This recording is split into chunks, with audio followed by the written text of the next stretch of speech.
हे आहे यात बांगलादेशी मुस्लिमांचा लँड जिहाद, सदनी का जिहाद, मानखुर्द, गोवंडी, अणुशक्तीनगर, समुद्र किनाऱ्यावरती त्या नालाच्या किनाऱ्यावर मोठ्या प्रमाणात तिथे 1200 अनधिकृत झोपड्या महाराष्ट्र नगरला उभे केले. त्यापैकी 1/3चं सर्वेक्षण झालं.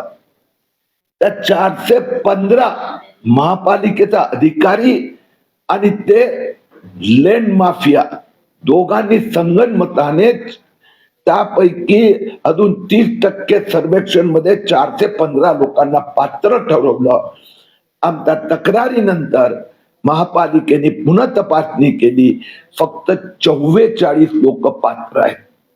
म्हणजे 400 लोकांना बांगलादेशी माफिया लोक यांना मोफत 17 लाखाचं एक घर देण्याचा घोटाळा आम्ही उघडकीस आणला आहे.